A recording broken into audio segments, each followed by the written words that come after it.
देश के बंटवारे में बंगाल और पंजाब, ये दोनों मुल्क का मतलब बंटवारा हुआ, क्योंकि यही दोनों स्टेट हैं जो अंग्रेज के लिए सबसे ज्यादा स्ट्रगल किया, जिन्होंने उनके विरुद्ध लड़े, और अंग्रेजों ने इनका ही बंटवारा किया। मुसलमान तो और देश में भी थे। और पर सतगुरु जी ने जिन परिवारों में बिल्कुल भी संगीत नहीं था, उनके बच्चों को लेकर संगीत सिखाया, गरीब सिखों के बच्चों को, और केवल संगीत फ्री में सिखाया नहीं, उनके उस्तादों की फीसें भी देनी, उन बच्चों की जरूरतें भी पूरी करनी, और उन बच्चों को अच्छा सा जीवन भी देना, सुख के साधन भी देने। ये सब कुछ करके संगीत आज्ञा बनाया उनको। ছোটদেরকে গান শেখানোর জন্য বাবা মারা হন্যে হয়ে সমস্ত গুরুদের কাছে ঘুরতে থাকেন। কারুর নাড়া বাঁধার খরচ 20,000 টাকা, কারুর আরও বেশি।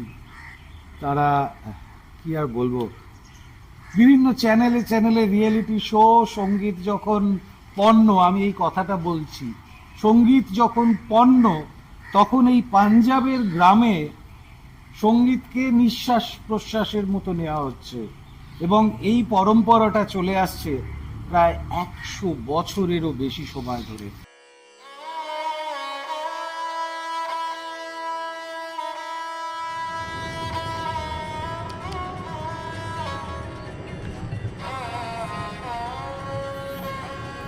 তখন সবে সূর্য উঠেছে।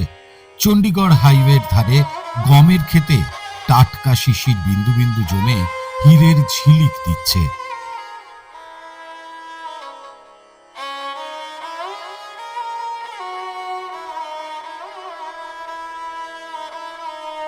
কুয়াশা ঢাকা গম, সর্ষে আর আখের ক্ষেতের সাম্রাজ্যে ঢুকে পড়লাম। জেলা লুধিয়ানা, গ্রামের নাম ভৈনী সাহিব।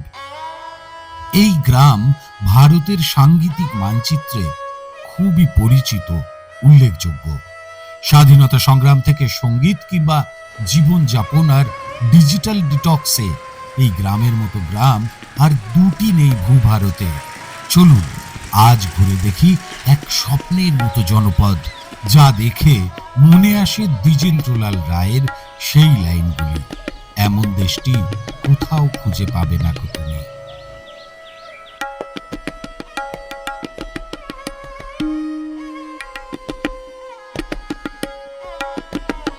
ভোর হবার বেশ কিছুক্ষণ আগে থেকেই পাখিরা জেগে ওঠে।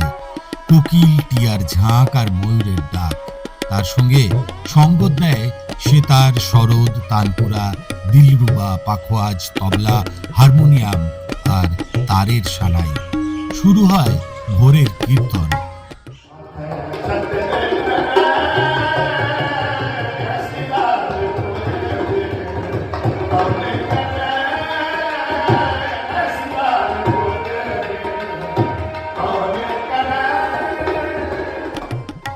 এখানকার বাসিন্দারা যে যাই কাজ করুন না কেন, তারা সকলেই ভারতীয় রাগ সঙ্গীতে পারদর্শী। তারা মার্গ সঙ্গীতের তালিম নেন একেবারে শৈশব থেকে।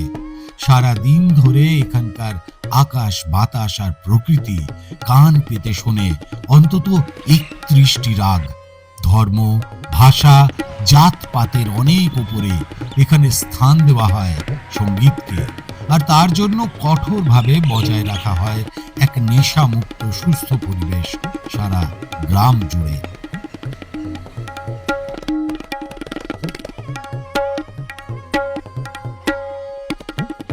নামধারী সম্প্রদায়ের সদ্গুরু প্রতাপ সিং এর লক্ষ্য ছিল সঙ্গীতের সৌরভ যেন স্পর্শ করে প্রতিটি শিশুকে। তার বিশ্বাস ছিল সঙ্গীতের মাধ্যমেই ছোঁয়া যায় ঈশ্বরকে। সেই উদ্দেশ্যেই তিনি দেশের সেরা সঙ্গীত ব্যক্তিত্বদের যুক্ত করতে থাকেন তার গ্রামের সঙ্গে।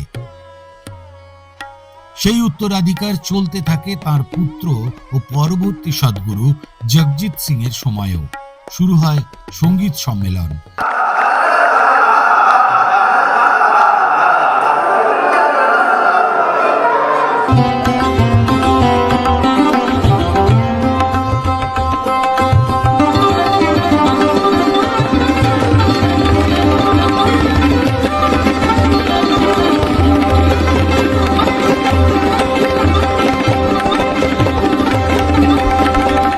গ্রামবাসীরা তালিম নিতে থাকেন। ভারতীয় সঙ্গীতের দিকপালদের কাছ থেকে। দেশে বিদেশে কেবলমাত্র সঙ্গীতের সৌজন্যেই ছড়িয়ে পড়ে নামধারী গ্রাম ভৈনী সাহেবের খ্যাতি। ভারতে এমন গ্রাম আর দুটি নেই। এই গ্রামের সঙ্গে জুড়ে রয়েছেন ভারতীয় মার্গ সঙ্গীতের বহু দিকপাল ব্যক্তিত্ব।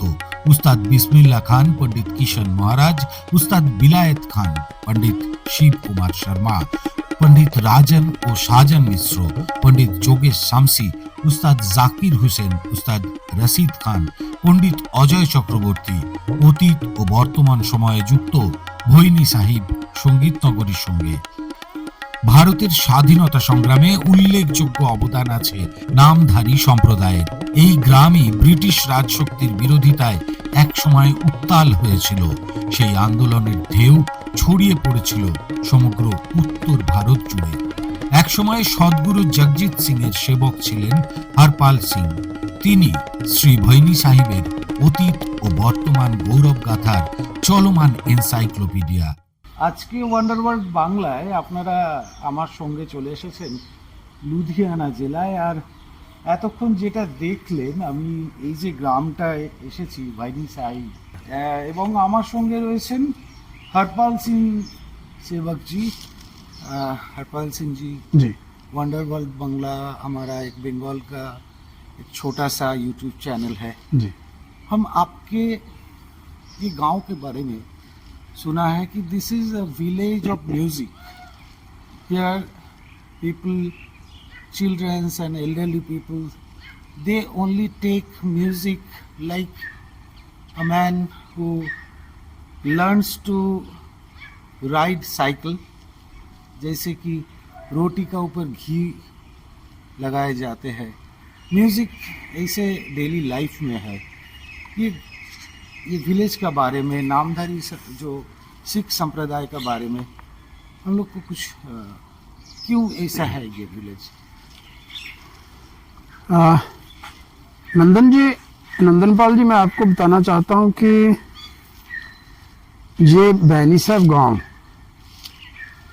ये जैसे म्यूजिक के नाम से जाना जाता है, उससे पहले ये जाना जाता है भारतीय स्वतंत्रता संग्राम की जन्मभूमि के बारे में। क्योंकि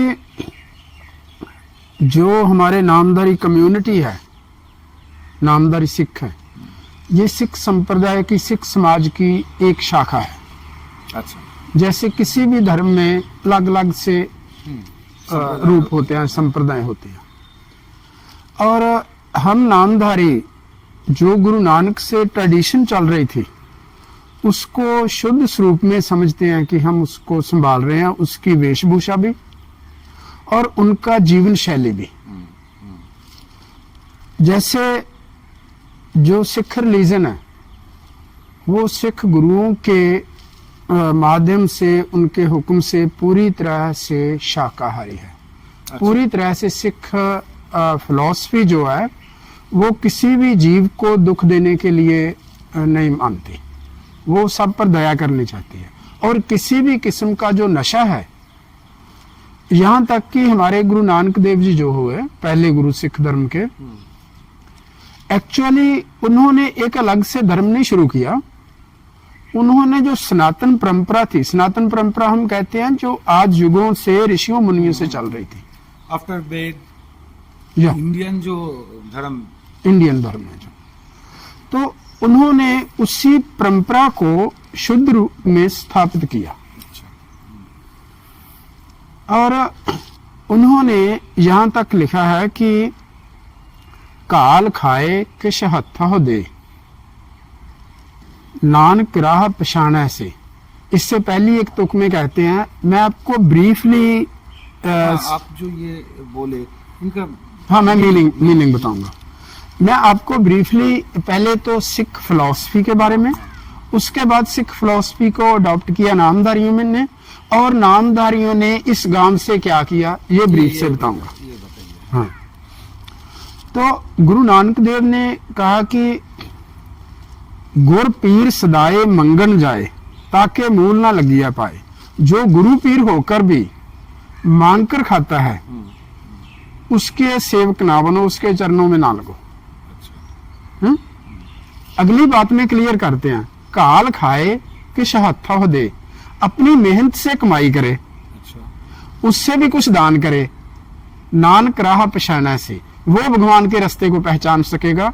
जिससे गुरु नानक देव ने ब्रीफ में उन्होंने सिख धर्म की फंडामेंटल जो रूल थे ना, उसमें कहा किरत करो, नाम जपो, वंड छको, 3 बातें। कीर्तन, किरत मेहनत करो, मेहनत से कमाई करो, कृत, किरत काम, काम। अच्छा। 10 नौ की किरत कहते हैं, 10 नौ ना नाखून, अच्छा। दोनों हाथों से जो तुम काम करते हो, किरत करते हो, उससे जो शुद्ध रूप की कमाई होती है, जो आप अर्न करते हो, उसमें भी कुछ दान करो और फिर भगवान का नाम लो, फिर आप भगवान तक पहुंच सकोगे। ये है फंडामेंटल रूल ऑफ सिखिज्म, समझ लिए। कहीं जाके ये जो बात आप बोले, हम श्रीमद् भगवत गीता का जी जो श्लोक है जी वो রিলেট हो रहा है।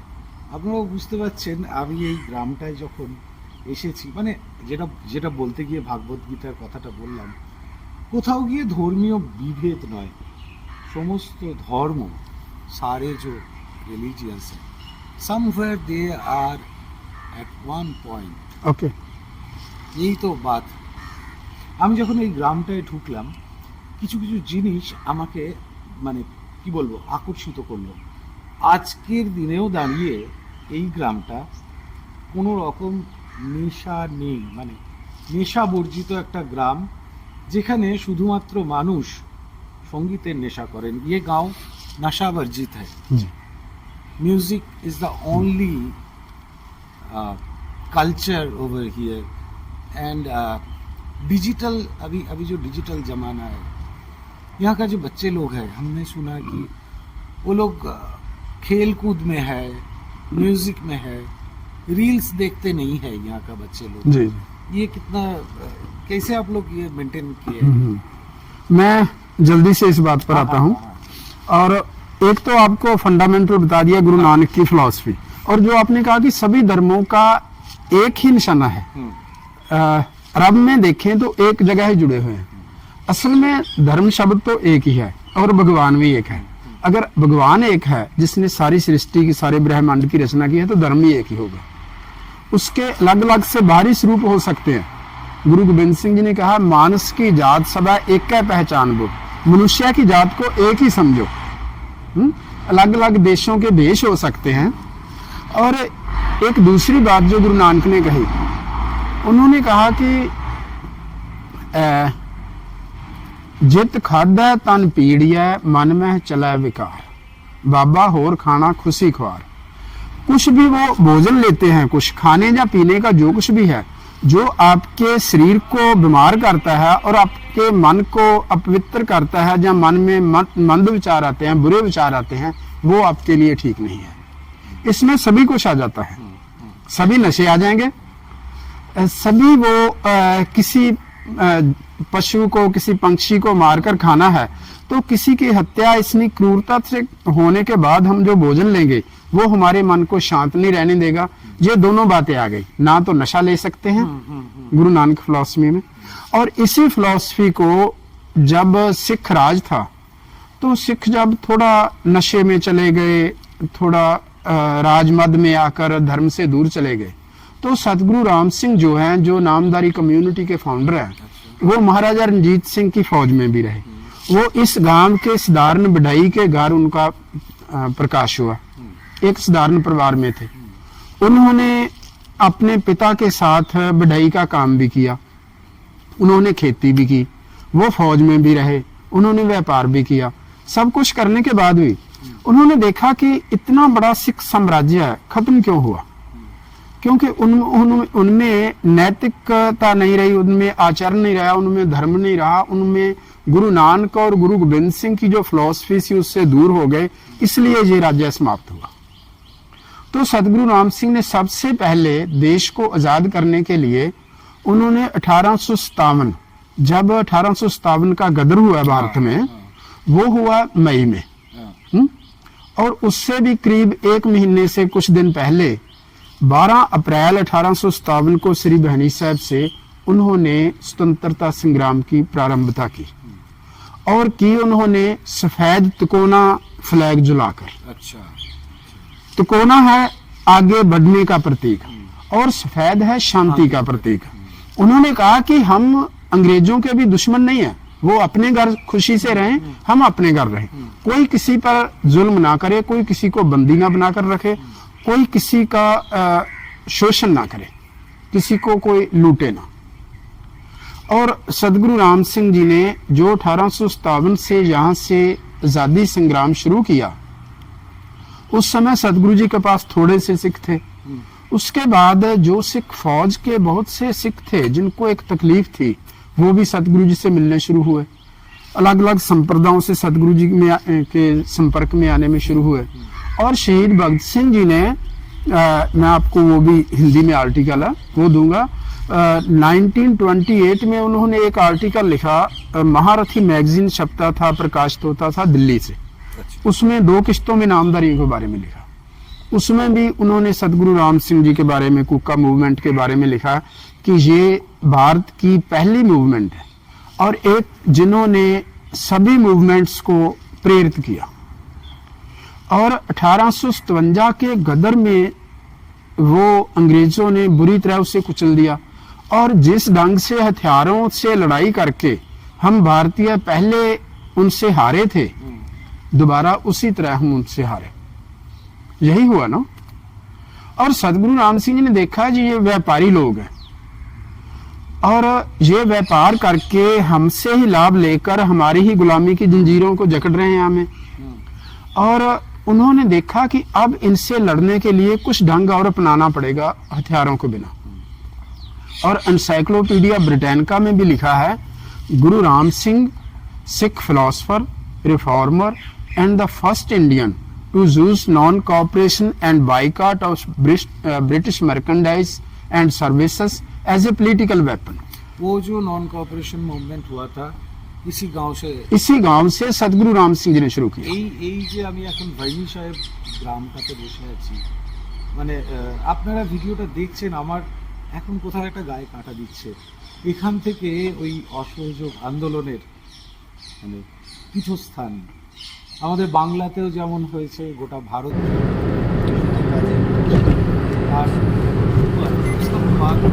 নামধারী আপনার इंडिपेंडेंस कैसे कैसे जी सदगुरु राम सिंह ने जो 1857 में शुरू किया, 1872 तक 1872 तक वो इस गांव में रहे। अच्छा। और इतने समय में जो एक गांव से, एक साधारण परिवार से चले थे, उनके शिष्य जो नामधारी वो लाखों की गिनती में हो गए। और 1871 और 2 में नामधारियों ने गौ रक्षा के लिए अमृतसर में, रायकोट, मलेरकोटला, वहाँ उन्होंने गौओं को छुड़ाया, बुचड़ों के साथ उनको कत्ल किया और उनसे गौ छुड़वाकर, और इसके लिए अंग्रेजों ने नामधारियों को फांसी दिए, तोपों से उड़ाए। करीब 100 से ज्यादा नामधारी गौ रक्षा करने का जुल्म और नामधारियों को 100 से ज्यादा नामधारी कुछ काले पानी गए, 66 जो तोपों से उड़ाए, मलेरकोटला बहुत बड़ा स्मारक बना हुआ है, ऐसे ऐसे नामधारी शहीद हुए। और नॉन कोऑपरेशन बाइकाट को शुरू किया।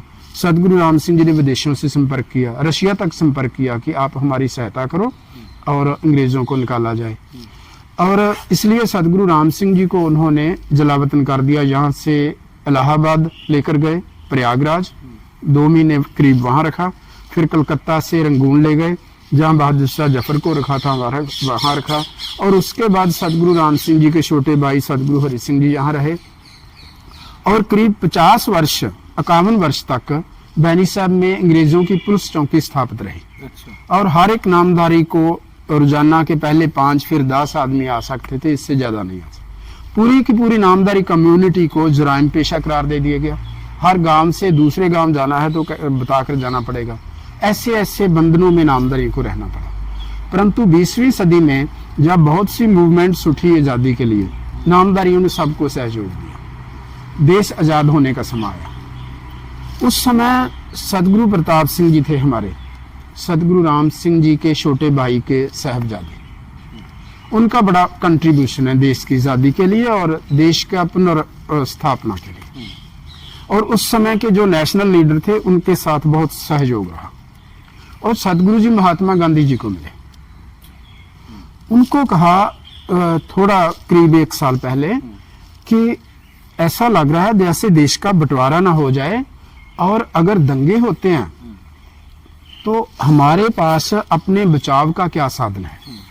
महात्मा जी ने कहा कि हम हथियार नहीं उठाएंगे, चाहे हमारा क्या हो जाएगा, 2 लाख आदमी मर जाएगा। ये आप जो सदगुरु जी के बात बोल रहे हैं, सदगुरु प्रताप सिंह जी, सदगुरु प्रताप जी। हाँ, उसके बाद सदगुरु प्रताप सिंह जी ने उनके कहा कि उन्होंने कहा क्या हो जाएगा, हमारा 2 लाख आदमी मर जाएगा।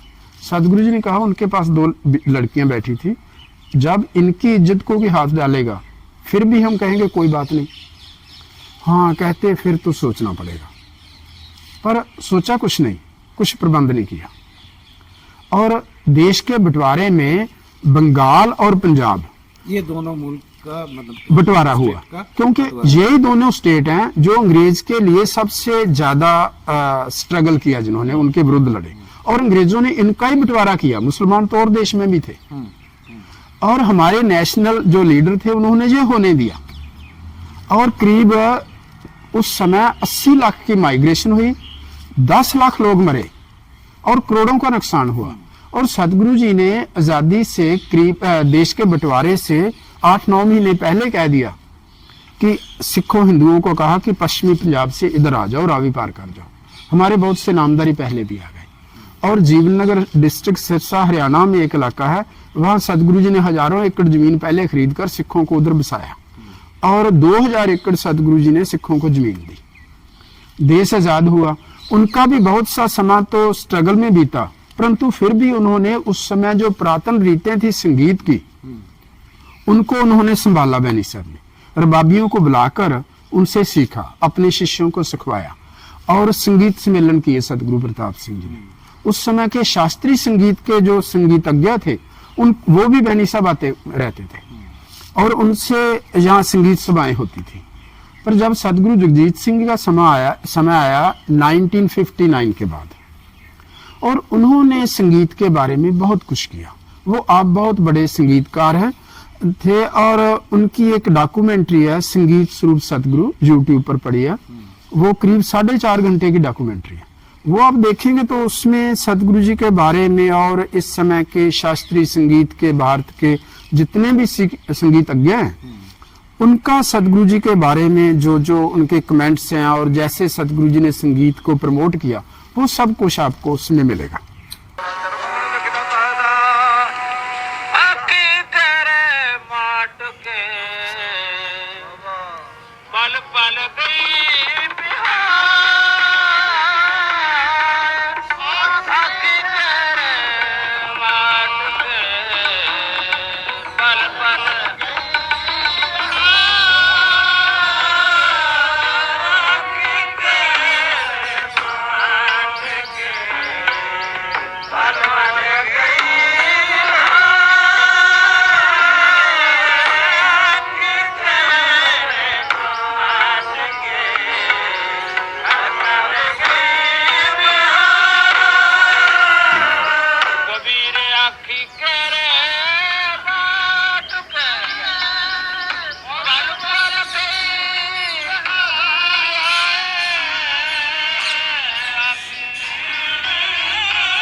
আপনারা বুঝতে পারছেন এই ভিডিওটার ভাষাটা কোথাও বাংলা ছাড়া ইংরেজিতে আসছে, হিন্দিতে আসছে, কিছুটা পাঞ্জাবি শব্দ আসছে, কিন্তু আমার মনে হয় ভাবটা কি উনি কি বলতে চাইছেন আপনারা সেটা বুঝতে পারছেন। ভারতীয় স্বাধীনতা আন্দোलन, संगीत এবং सदगुरु शायद ये सोचे थे कि हर एक बच्चे को संगीत का जो वो इनके जो सदगुरु जगजीत सिंह जी के पिता थे सदगुरु प्रताप सिंह जी, उनके प्रवचन रिकॉर्ड हुए हैं, करीब 50 घंटे की रिकॉर्डिंग हमारे पास जो छप भी चुकी है। उसमें उन्होंने कहा है कि हर सिख के बच्चे में संगीत की कुछ ना कुछ खुशबू जरूर आनी चाहिए। संगीत ही है जो परमात्मा को मिलने का एक माध्यम है, और हमारे गुरुओं ने पूरी की पूरी बाणी वो रागों में कही है। আমি এটা বাংলা মানে এটা যখন শুনছিলাম আমি এরকম ভাবে বাংলা করেছিলাম। সঙ্গীতের সৌরভ সব শিশুকে স্পর্শ করুক এবং কোথাও পরমাত্মার সঙ্গে যোগ করাতে পারে সঙ্গীত। তাই সঙ্গীতকে বলা হয় সর্বশ্রেষ্ঠ সাধনা। এই গ্রামে এসেছেন অনেক মহারথী। তাদের নাম যদি আমি বলি, রাজেন সাজন মিশ্র, বিসমিল্লাহ খান, কিষান মহারাজ, বিলায়ত খান, शिव कुमार शर्मा, जोगेश शामसी, ये सब ये गांव से रिलेटेड है। यहाँ आप आते बोल हैं। रहे थे हमसे जब आपका पहला भेंट हुआ कि अभी कुछ दिन बाद हाँ जी, उस्ताद जाकिर हुसैन जी थोड़ी देर पहले एक्सपायर हो गया, तो वो भी सतगुरु जी के पास यहाँ संगीत प्रोग्रामों में आते थे, संगीत सम्मेलनों में आते थे, और सतगुरु जी को अपने पिता समान समझते थे।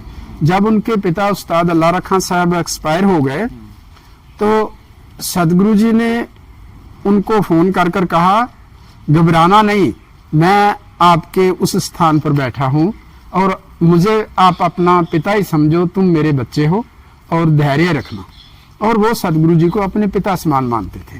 और उनकी स्मृति में यहाँ संगीत सम्मेलन भी हो रहा है, और उनका श्रद्धांजलि प्रोग्राम भी होगा 6 मार्च को शाम को श्री धनीसा में। ये इतना बातें बोल पा रहे हैं आप लोग को, मेरा हिंदी बहुत खराब है। आप ये बात बोलिए, आपको इतना कुछ जानकारी कैसे हुआ? आप सदगुरु से कैसे जुड़े थे?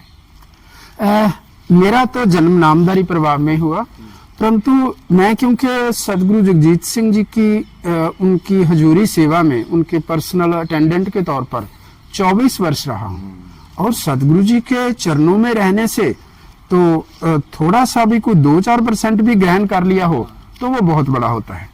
वो तो सागर थे, संगीत के सागर थे, ज्ञान के सागर थे, स्पिरिचुअलिज्म के सागर थे, और उस सागर में कुछ बूंदें भी हमारे जीवन में आ गई तो वो भी लगता है कि बहुत हो जाती है।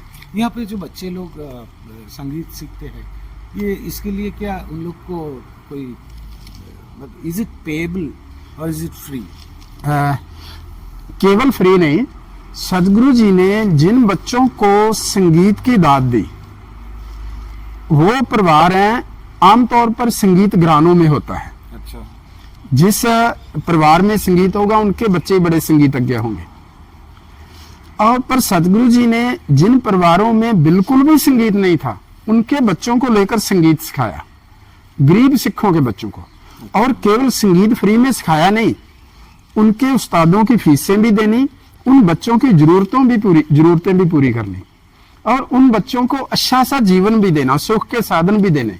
ये सब कुछ करके संगीतज्ञ बनाया उनको। अभी जो चल रहा है 2025 में जो भैनी साहब में जो संगीत का परंपरा चल रहा है, वही आप लोग फॉलो करते आ रहे हो?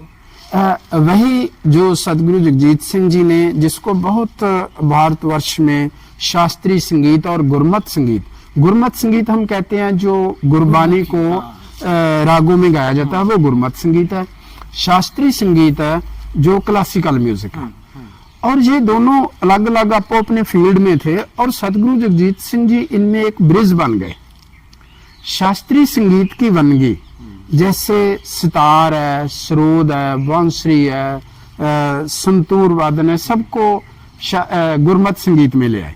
वो कहते थे कि हम चाहते हैं हमारे कीर्तन में जो गुरबानी का कीर्तन हो, उनमें इतने अच्छे वादक और गायक हो कि लोग आकर जो शास्त्रीय संगीत सुनना चाहते हैं वो भी गुरबानी सुन सके, और वो भी अध्यात्म का जो कीर्तन है उसको ग्रहण कर सके।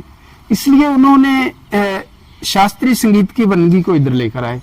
और जो शास्त्रीय संगीत के उस्ताद थे, वो सदगुरु जी के संपर्क में आने से वो गुरमत संगीत से जुड़ गए, और शास्त्रीय संगीत और गुरमत संगीत को एक प्लेटफॉर्म पर कर दिया सदगुरु जगजीत सिंह जी ने।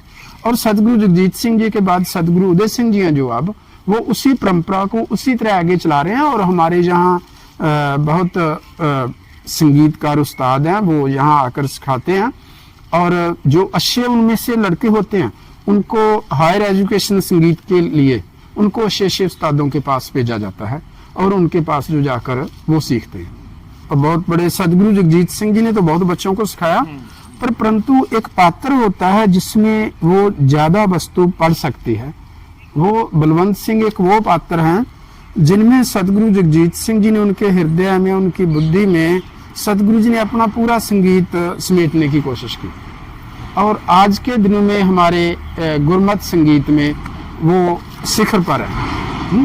तो सदगुरु जी ने उनको ऐसा किया, उनको गाना भी सिखाया और ऐसे सिखाया, आप हैरान हो गए। सदगुरु जी रात को 10 बजे हैं, बराजने लगे हैं, कोई बंदिश याद आई, अच्छा ये सिखानी थी, बलवंत अभी आ, फोन किया उसको, अभी मेरे को पास आ, उसी से मैं आ गया, तू अभी सीख। उसी समय उनको बराजने से सोने से पहले उनको सिखाई। सदगुरु जी को एक बहुत बड़ी बात है कि बहुत कम उस्ताद होंगे संगीतकार और किसी भी आर्ट के फील्ड के, उनसे कुछ ग्रहण करने के लिए आदमी को बहुत तशद्दुद, बहुत उनकी मेहनत करनी पड़ती है, बहुत सेवा करनी पड़ती है, फिर कुछ सीख सकते हैं। पर सदगुरु जी बहुत मेहनत करके सिखाते थे और ढूंढते थे कुछ सीखने वाला हो। और आपको बताऊं मैं, पंडित राजन साजन मिश्रा जो डीसीएम का एक डीसीएम में जॉब करते थे। ये बोलिए। और केवल उनकी वो उनको, क्योंकि उनके खानदान में संगीत था, वो अच्छा गाते भी थे, परंतु वो जॉब कर रहे थे, वो इतने बड़े संगीतकार बन ही ना सकते।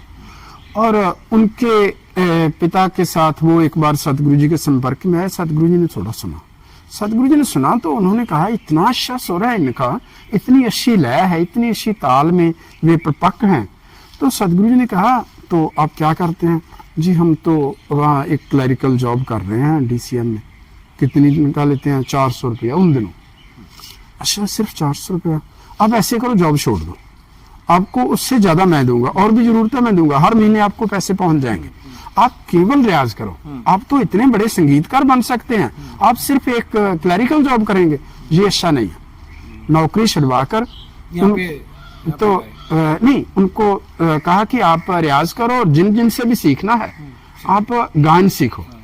और कुछ ही वर्षों में वो भारत के विख्यात संगीतकार बन गए।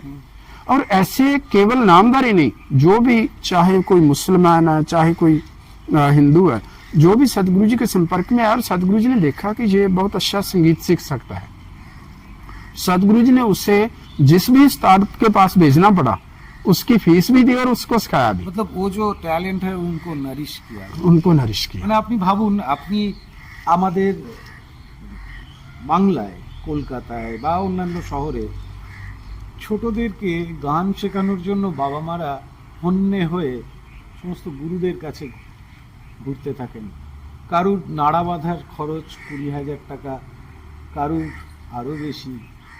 তারা কি আর বলবো, বিভিন্ন চ্যানেলে চ্যানেলে রিয়েলিটি শো, সঙ্গীত যখন পণ্য, আমি এই কথাটা বলছি, সঙ্গীত যখন পণ্য, তখন এই পাঞ্জাবের গ্রামে সঙ্গীতকে নিঃশ্বাস প্রশ্বাসের মতো নেওয়া হচ্ছে এবং এই পরম্পরাটা চলে আসছে প্রায় 100 বছরেরও বেশি সময় ধরে। मोर देन 100 years आप लोग ये परंपरा को जारी रखे। करीब 150 ईयर्स से भी ज्यादा थोड़ा। हम दिवाली ने जो बोले जी, अभी जितना चैनल्स है वहाँ पे रियलिटी शो जी, music is like a product, जी, and for that you have to go to many gurus and you have to spend lots and lots of money for your kid to become, to make him or her जी, a musician or singer. जी, In that world, this village, it's answer. It's an answer to mankind, to world. आपको एक छोटी सी और बात बताना चाहता हूँ। बोलिए। जो गुरु होता है ना, जैसे परमात्मा एक है, धर्म एक है और गुरु भी एक है, और वो गुरु किसी भी संप्रदाय में होगा वो ऐसा ही होगा, जैसा गुरु नानक होगा, जैसा भगवान कृष्ण होगा, जैसे सतगुरु जगजीत सिंह हो गए। अगर परमात्मा एक है तो गुरु भी एक जैसा ही होगा। और गुरु वो होता है जिसका जीवन का उद्देश्य केवल होता है परोपकार और सृष्टि का कल्याण और अच्छी शिक्षा देनी, अच्छा जीवन देना, यही गुरु का काम होता है। और सदगुरु जगजीत सिंह जी ने केवल संगीत के लिए नहीं इतना किया। एक बार मैं सदगुरु जी की हुजूरी सेवा में था, मलेरकोटला में शहीदी मेला था, 17 जनवरी 1995 होगा। और एक अजीत अखबार में के पंजाबी ट्रिब्यून में पढ़ा कि एक वहाँ का एक मुसलमान है, तो उसके पास बिल्कुल भी अपनी जमीन नहीं है, लीज पर लेकर वो खेती कर सब्जियां उगाता है, बहुत अच्छी खेती करता है, और उसकी काफी तारीफ की कि इतना अच्छा काम करता है। सदगुरु जी ने उसी समय वहां अपने जो संतोख सिंह जी सेवादार थे उनको कहा कि इनको ढूंढो और इनको बुलाओ। उनको ढूंढा गया, बहनी साहब लेकर आए, उससे कहा कि तुम बहुत अच्छा काम करते हो और तुम बताओ हम आपकी क्या सहायता कर सकते हैं, अब अपने काम को और अच्छा कर सको। उसने कुछ कहा कि मुझे कुछ वर्षों के लिए जो मैं लीज पर लेता हूं, अगर उसकी मुझे एज ए आर्थिक सहायता मिल जाए तो मैं स्टेबल हो जाऊंगा, फिर मैं अपने पैरों पर हो जाऊंगा। तो उसी समय सदगुरु जी ने वो पैसे दिए और उसकी सहायता की। मेरा मतलब चाहे वो संगीत सीखने वाला है, चाहे वो किर्त करने वाला है, कुछ अच्छी खेती करने वाला है, और किसी भी फील्ड में है, सदगुरु जी को खुशी होती थी कि कोई काम अच्छा कर रहा है ना, उसको प्रमोट करना है, उसको सपोर्ट करना है, उसको प्रमोट करना है।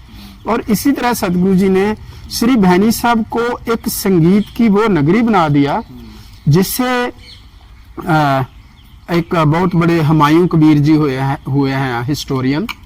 उन्होंने लिखा है कि कुक्का मूवमेंट सभी आजादी फ्रीडम मूवमेंट्स की जन्मदाती है, जो इसी से प्रेरित होकर, क्योंकि 1857 से 1907 तक अगर भारत में कोई फ्रीडम के लिए स्ट्रगल कर रहा है तो केवल नामदारी मूवमेंट है। 1907 से लेकर 1907 से लेकर मूवमेंट शुरू होती हैं आगे अलग अलग से, फिर चलती हैं, और ये 50 वर्ष आधी सदी केवल नामदारी रहे। और जो कुछ सदगुरु राम सिंह ने शुरू किया उससे ही अलग अलग शाखाएं ये चली। और ऐसे जो एक भैनी साहब आजादी की जन्मभूमि थी, सदगुरु प्रताप सिंह ने, सदगुरु जगजीत सिंह ने इसे संगीत की नगरी भी बना दिया।